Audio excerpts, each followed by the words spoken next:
Hello, I'm IsaSilver. I'm a 6'2" splenic manifestor, born and conditioned in Oregon, and now living in Baja, Mexico. And one of the things that I do here is I prepare to teach a Living Your Design workshop to manifestors. And I was doing that yesterday when I dropped into Facebook for a minute and saw that the subject I was working on was being discussed in a thread in the Manifestor group there. And so I said, hey, I was working on something for this, I might share this video. So I'm making this for students, and maybe it's going to go further. We'll see if I can do it in one take. So the subject is Manifestor informing, and what the heck is it? And I have been confused on this topic. I can see now that I was misinformed on this topic. Yeah, there's a lot of misinformation on Facebook about human design. And so now that I have some education from the International Human Design School and some experience, but less than 5 years, I can see that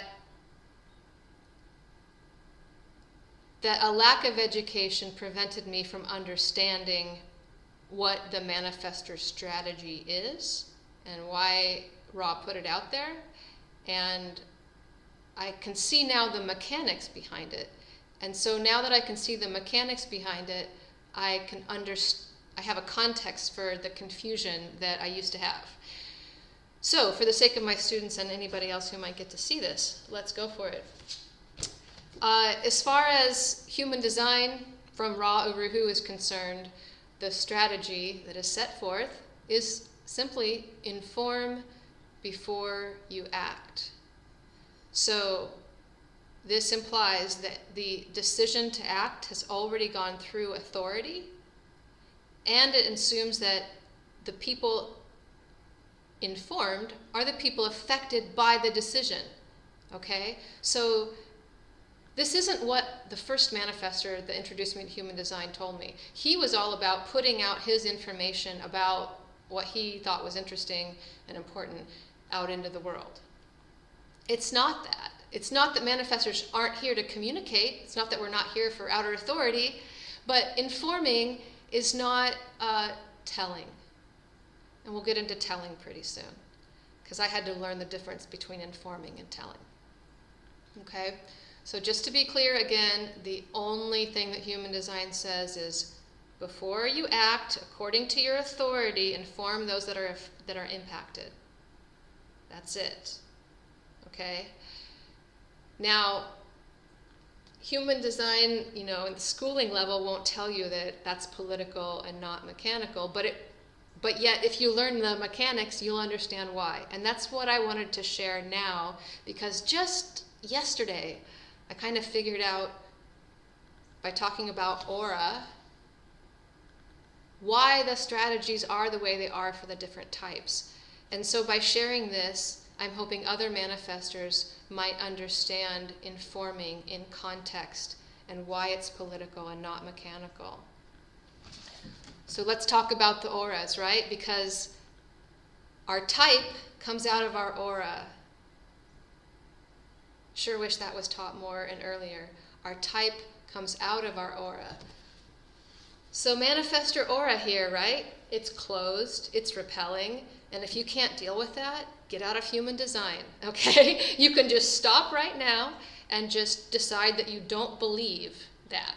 And you could decide to not verify it, because nobody in human design is telling you to believe that your aura is closed and repelling, but you have the chance to verify it if you want to. If you just want to believe whatever you want to, there's that.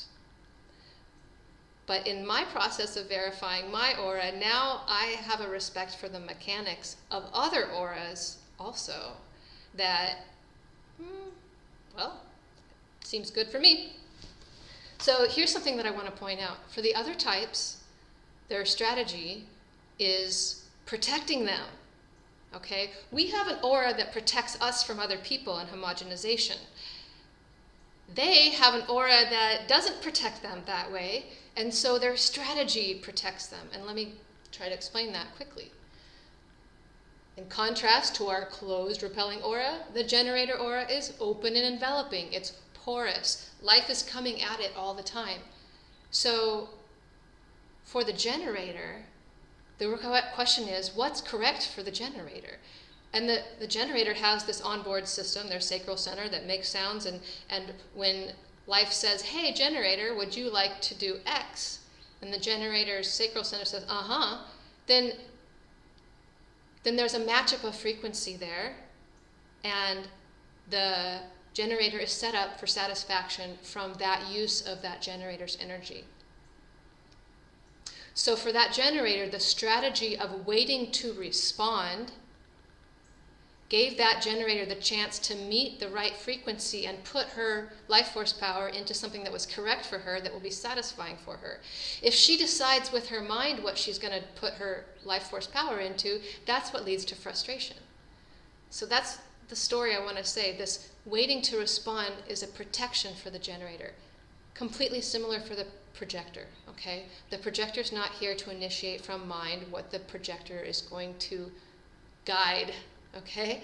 But when the projector is waiting for the invitation and then is recognized, given what it needs to do the guiding, that's what makes the projector come alive. Leading with the mind is going to lead to bitterness for the projector.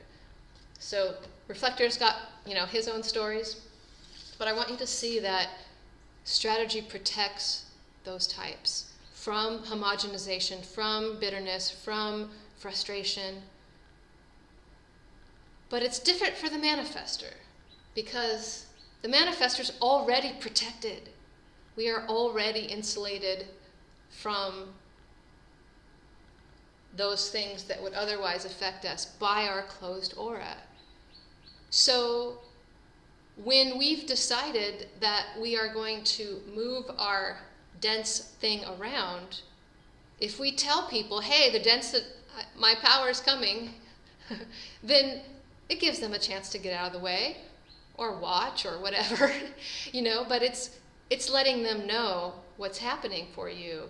It's not protecting you, except maybe you could say it's protecting the manifestor from bad publicity, okay? So it's public relations. Do you get that? It's political and not mechanical.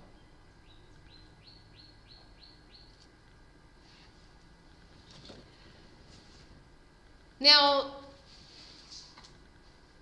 manifestors, besides informing those who they would impact, and that's what I'm saying about human design. The only thing that human design clearly says from the Ra Uru Hu school of human design is inform those who might be impacted, and life is going to go easier. So it's not a rule. You understand that? There are no rules. But it's a strategy that we can apply to make things a little easier. Now, there's another strategy that Ra suggests to manifestors. I think this happens in the manifesto and in other places. But he says with manifestors, don't ask me, don't tell me, inform me. Now, this is coming to the manifestor. This is the instruction that says, dear manifestors, if you want other people to get along with you better in your life, let them know that you're not here to be asked, you're not here to be told, but you do like to receive information. This is information coming in. This is a different thing, okay? And yet, why is there this don't ask me, don't tell me thing? Well, this has to do with the independence of the manifestor. The manifestor who is asked is being demanded upon. And that's not what we're here to be. We're not here to be demanded upon. Okay? Telling.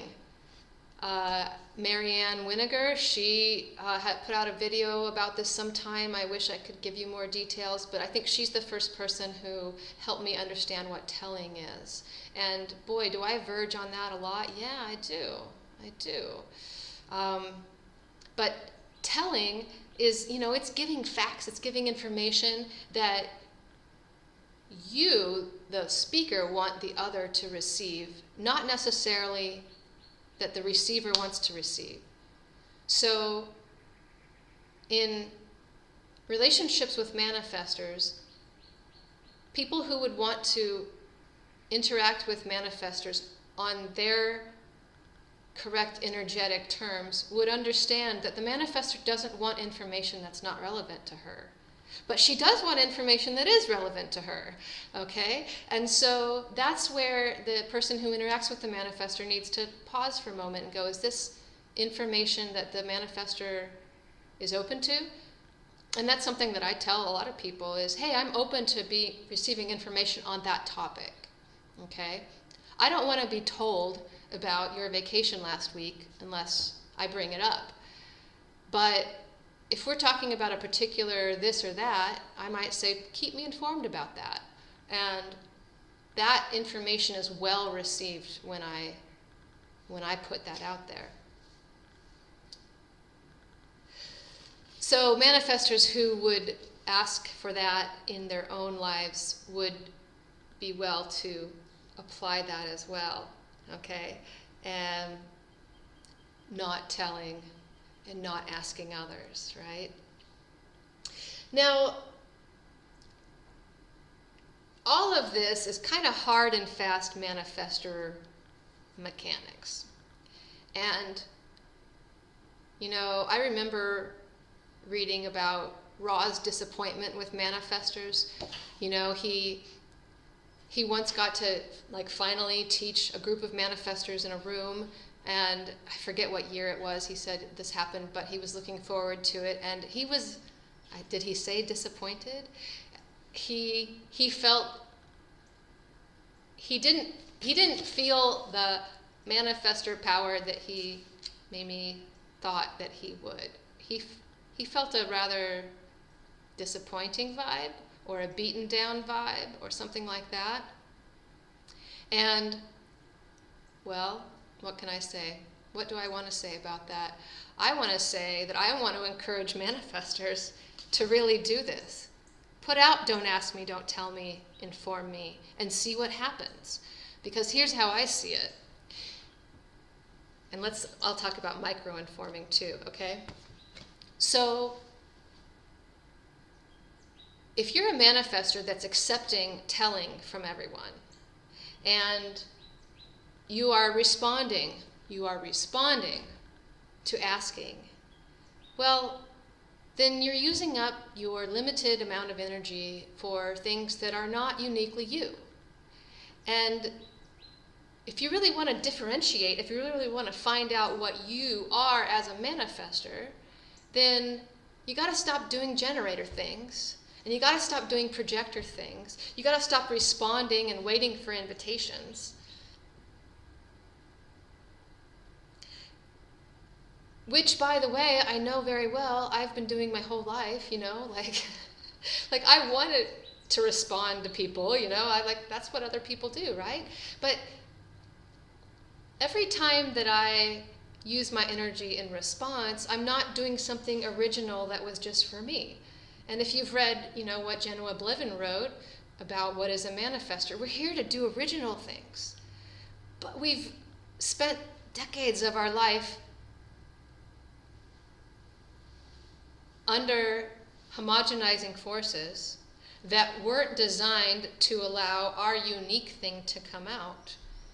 And we learned to communicate and receive communication in ways that weren't lined up with us being our unique thing, our unique differentiated self. So we lose our manifestor powers. This is the way I see it.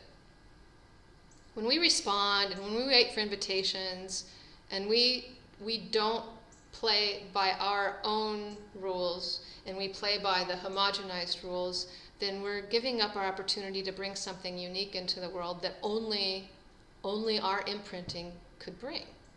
So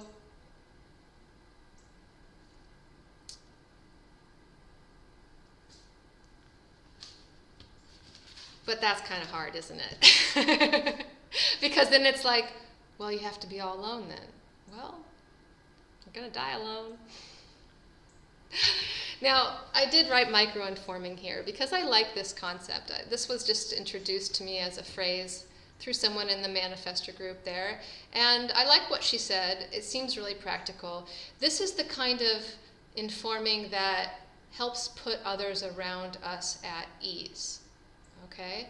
So, hey honey, I'm going outside to whatever. Turn off the sprinklers. Or this is the proactive informing of family members or other people about what's going on in your life because, you've been a manifestor alone in your bubble. Great. But yeah, micro-informing can make things easier for all the people around you. But I would encourage the manifestor to understand that the energy that you spend micromanaging other people's expectations of you is energy spent on other people and not your own unique manifestations. So much of what we understand, this is speaking from manifestors generally, that are in the deconditioning process. So much of what we understand, our own productivity and giving to the world to be, it's stuff that came out of our minds and was powered by generators. Because we live with generators, because they're providing us life force. But that combination, and I'm just totally guilty of this. This is so much of my life, was, I had a mental idea, and then there was generator power to fuel it, and things happened. But they weren't unique out of me kinds of things. And this process of deconditioning, which requires things like managing communication with other people, this deconditioning is clearing out gunk on my windows, we can say in my open centers, and I don't know what's going to happen. I don't know what's going to happen. The last 2 years have changed. So the rate of change in the last 2 years has been so unpredictable to me. But that openness, that potential for the future, and my confidence in myself as a manifestor, being able to interact with others in a way that works for me and for them, and leaves me with all of my energy, and leaves them with only the impact that I naturally shared. It's a really interesting process.